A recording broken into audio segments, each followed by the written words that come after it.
안녕하세요. 깔로아 교육의 조진입니다. 제가 이전 영상에서 여름방학 때 하면 좋을 공부 방법들을 이야기를 해드린 적이 있는데요. 다음 학기 과목을 미리 예습해 보는 것입니다. 특히 3학년 이상부터는 사회와 과학 과목이 있잖아요. 이 과목들은 방학 기간마다 다음 학기 것을 미리 공부를 해두면 그 학기 중에 공부들이 아주 수월하게 진행될 수 있다는 것을 의미를 하거든요. 제가 오늘은요, 그 중에서도 과학 문제집에 대해서 설명을 드려보도록 하겠습니다. 어떤 문제집을 추천하시나요? 저한테 많이 물어보셨어요. 제가 보기에는 어떤 것이 정답이다라고 하는 건 없어요. 저는 문제집을 결정하는 것은 내 아이의 눈높이라고 생각이 들거든요. 그래서 아이를 꼭 데려가셔서 직접 다 확인을 해보고 아이 수준에 맞는 것을 찾으시면 좋겠다라는 생각이 듭니다. 그리고 두 번째 고려할 것은 바로 무엇이냐면 우리 학교의 평가 기준이에요. 그래서 학교의 시험이 논술형 평가로 나올 경우 그 난이도가 약간 높은 학교가 있고요. 조금 쉽게 나오는 학교들이 있더라고요. 그래서 학교 수준에 맞춰서 문제를 풀어봐도 좋겠다. 또는 아이의 흥미도에 따라서 문제집을 선택해도 좋겠다라는 생각이 듭니다. 기초가 부족하고 기초 개념부터 꼼꼼하게 배워야 하는 아이들은요. 완자 시리즈를 좀 추천을 드려보고 싶습니다.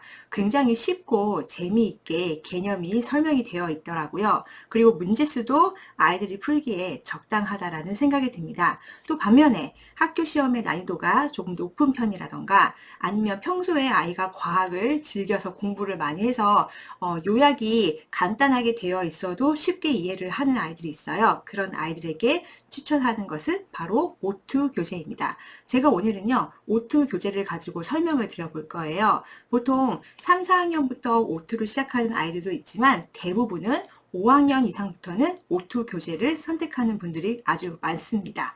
참고로 알고 계시면 좋을 것 같다는 생각이 들어요. 선택은 아이와 엄마와 함께 하는 것입니다. 바로 이 오투 교재예요. 네. 이 오투 교재는요, 문제가 많기로 소문난 교재입니다. 그래서 아이들이 이 문제집을 이렇게 보잖아요. 뭐야, 뭐 이렇게 문제가 많아. 다 풀 수 있는 거야? 라고 생각이 들 정도로 그렇게 많습니다. 그래도 제가 보기에는 예전에 비해서는 문제가 좀 줄어든 게 아닌가라는 생각이 들어봅니다.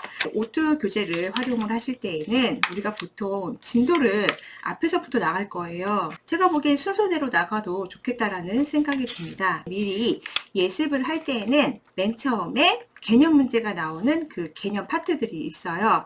이 개념을 같이 아이와 소리내어서 읽어보는 거는 너무너무 중요하다는 거죠.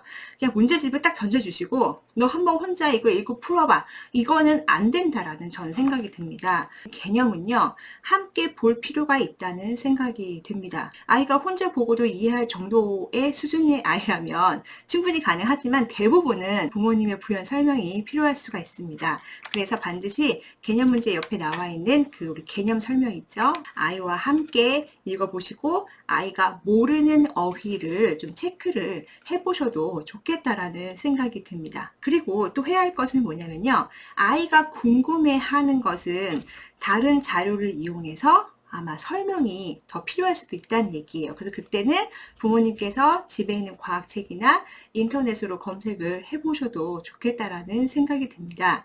학기 중에 뭐 실력 문제라든지 단원 마무리, 단원 평가 문제집 하기에는 조금 벅찰 수 있어요. 대부분 이 오투 교재를 사시는 분들은요, 학기 중에 이 문제집 한 권 다 풀기를 굉장히 어려워합니다. 이 교재가요, 뒤에 평가 문제가 따로 있거든요. 그래서 평가 문제 같은 경우에는 그냥 아예 학기 중에 풀려라. 단원 마무리할 때 그때마다 풀리면 자연스럽게 학교 평가에 대비를 할 수 있거든요. 그래서 방학 때는 개념 문제와 기본 문제 정도만 풀어봐도 좋다. 그리고 시간이 남는다면 뭐 실력 문제라든지 또는 단원 평가도 해도 좋습니다. 그런데 아이들이 학기 중에도 그래도 시험 대비도 하고 또 복습도 해야 하잖아요. 그래서 보통은 단원 평가 문제는 방학 때는 굳이 하지 않아도 되지 않을까라는 생각이 들어요. 이렇게 단원 마무리 정도에서 그냥 끝내도 좋지 않을까라는 생각이 듭니다. 아이들이 학교에서 그 단원을 마무리 지을 때 집에서 와서 단원 평가 이런 문제집을 좀 풀어보시는 거죠. 이렇게 풀다 보면요, 아이들이 이제 틀리는 게 나와요. 그럼 그때 다시 개념을 다시 살펴보는 방식으로 공부를 해도 좋겠다라는 생각이 듭니다.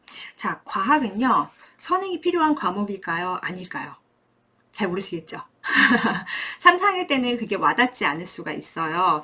이 초등 과학 단원은 저는 굉장히 중요하다라고 생각이 들고, 예를 들어서 특목고 준비하는 친구들 있죠? 과고, 영재고 준비하는 친구들은요, 아마 빠르면 4학년부터 중등 과학을 아마 시작하게 될 거예요. 그러면 3학년 때 무엇을 하면 좋으냐? 3학년 2학기부터는요, 3학년, 4학년, 5학년, 6학년 때 나오는 단원들을 조금 미리 뭐 책을 읽어도 좋고요. 지식을 좀 배울 필요는 있다. 그리고선 중등 과학을 시작해야지 아무것도 되어 있지 않은 상태에서 아이가 단순히 4학년 때부터는 중등 과학을 한대 이런 식으로 진행을 하면 좋지 않다라는 얘기죠. 그래서 저는 그냥 방학마다 다음 학기 과학을 예습하는 것을 보통은 추천드리나 특목고를 준비하는 친구들에게는 할 수 있는 만큼 진도를 나가도 좋겠다라는 생각이 듭니다. 근데 그 진도를 나갈 때 문제풀이 위주로 하는 것은 그렇게 유용한 방법이 아니에요.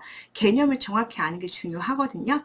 이 개념들을 놓치지 않고 꼭 보고 갔으면 좋겠다라는 생각이 듭니다. 그러니까 예를 들어 저희 아이도 제가 2단원을 얼마 전에 좀 풀려봤는데요. 이 질문을 하나를 하더라고요. 엄마, 개구리는 물속에서 살 수 있나요? 이렇게 물어보는 거예요. 그때 이제 동물에 대한 특징을 분류하는 기준이 나오는데, 개구리는 땅에서도 살고 물속에서도 사는데 물속에서 사는 동물 기준에 들어가나요? 안 들어가나요? 이렇게 물어보더라고요. 자, 질문이 뭐죠? 물속에서만 사는 게 아니잖아요. 물속에서 살 수 있느냐, 없느냐. 그럼 당연히 그렇다죠. 왜냐, 양서류는 땅과 물에서 같이 사는 것이니까. 근데 아이 눈에는 이렇게 개념서에 있는 내용만으로는 이해가 안 갈 수가 있다는 얘기예요. 그럼 그럴 때는 우리가 어떻게 해야 될까요? 바로 책을 활용하시는 겁니다. 제가 3학년, 4학년 아이들 과학 개념 할 때요, 굉장히 좋은 전집을 하나 소개를 해드리고 싶어요. 눈으로 보는 과학입니다. 교원책이고요. 전집이에요. 그래서 제가 보기에는 뭐 다른 과학 전집들도 많지만 제가 이 책을 좀 이렇게 추천드리는 이유는 뭐냐면 교과 연계가 너무 잘 돼 있다는 거예요. 그래서 아이가 모르는 부분을 찾기가 굉장히 수월하다. 이 책 안에 거의 다 있더라고요. 특히 3, 4학년 과학 안에서는. 그래서 5, 6학년 때도 물론 도움이 되는 부분이 있지만 특히나 3, 4학년 수준에서 보기에는 참 적절하다라는 생각이 듭니다. 그럼 5, 6학년은 어떻게 할까요? 그 개념들은요, 제가 보기에는 개념서에서 내용을 확장해 가는 것이 더 중요하다라는 생각이 들어요. 이게 과학 전집도 어떤 한계가 있다라는 생각이 들거든요. 그래서 그때는 우리가 아마 자료를 서치를 해 봐야 되지 않을까라는 생각이 듭니다. 생각보다 초등 과학이요, 깊게 생각하면 어려운 문제가 되게 많아요. 왜냐하면 가장 기초 개념이기 때문에 특히 우리가 물화생지에서 이 기초 개념은 초등 기간에만 쌓을 수 있습니다. 그래서 현재 6학년 아이들은요, 무엇을 해야 하냐면, 물론 지금 여름방학 기간이니까 다음 학기에 과학을 배우는 것도 필요한데 6학년은 반드시 해야 될 게 무엇이냐? 초등학교 3학년, 4학년, 5학년, 6학년 때 나오는 그 개념들을 아마 총정리를 해보는 시간을 꼭 가지시고 중학교에 들어가셔야 한다는 생각이 있습니다. 그래서 아이들 보통 학기 끝나면 교과서 어떻게 해요? 다 버리시잖아요. 과학 버리시면 안 됩니다. 3, 4, 5, 6학년 과학 버리시면 안 되고요. 그 실험 탐구 노트까지 다 갖고 계세요. 그래서 한번 다 기본적으로 훑어보고 잘 생각이 안 나거나 기억이 안 나거나 이게 뭐였지 하는 것들은 다시 한번 되짚어 봐야 된다라는 생각이 듭니다. 과학 문제집도 버리지 마시고 관련된 책도 보여주시면 굉장히 좋겠죠. 초등 과학 뒤집기라는 책이 있어요. 그렇죠? 그 책도 저는 굉장히 도움이 많이 된다고 생각이 드는데요. 특히 심화편은 초등 고학년 아이들에게도 도움이 되는 내용이 굉장히 많더라고요. 그리고 과학자가 들려주는 과학 이야기도 좋은 내용들이 굉장히 많습니다. 그래서 과학은요, 우리가 문제집도 보지만 책을 통해서 현재 배우고 있는 것을 연계해서 보여주면 너무너무 좋겠다라는 생각이 듭니다. 여러분, 과학 공부는요, 이렇게 하시면 아마 도움이 될 거라고 생각이 들어요. 그럼 과학을 실험도 미리 해봐야 되는 거 아닌가요? 이렇게 내용만 봐서는 아이가 알 수 없잖아요 라고 할 수 있어요. 근데 집에서 실험을 해주면 좋은데 그런 여건이 되지 않죠? 보통 실험은 중요한 단원은 학교에서 교과 관련된 내용은 진행하고 있기 때문에 학교에서 해도 된다는 생각이 듭니다. 그리고 초등 저학년 같은 경우에는 방과 후 학교를 저는 활용을 했으면 좋겠다라는 생각이 들어요. 방과 후에 우리 과학 관련된 과목 많잖아요. 그러니까 그런 것을 통해서 자연스럽게 과학 실험에 대해서 접하는 거 너무 좋고요. 3학년 이상 아이들도 방과 후가 있다면 활용하셔도 좋고, 그리고 가능하다면 영재 학급을 뽑거나 영재원 선발할 때 있죠. 그래서 그럴 때 지원을 하는 것도 전 좋은 방법이라고 생각이 들어요. 그래서 영재 학급에서 진행하는 그런 실험들도 한번 해보고, 또 그리고 산출물도 한번 만들어 보고요. 이런 경험도 저는 과학에 대한 흥미도를 높일 수 있다는 생각이 듭니다. 그리고 필요시에는 과학학원을 이용해도 좋겠다라는 생각이 들어요. 뭐 과학학원을 뭐 3, 4, 5, 6학년 뭐 쭉 다니는 게 아니라 필요시에 다녀도 좋겠다라는 생각이 듭니다.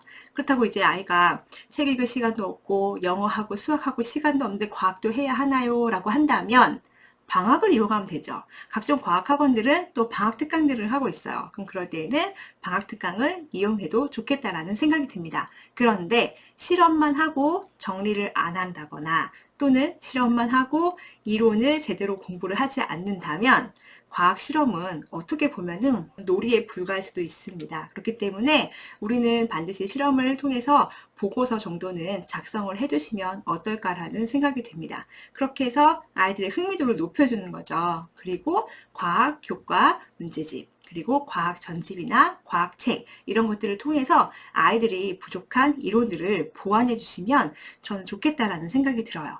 이렇게 해서 아이들의 과학의 흥미도도 높이고 문제집도 잘 활용하셨으면 좋겠습니다. 감사합니다.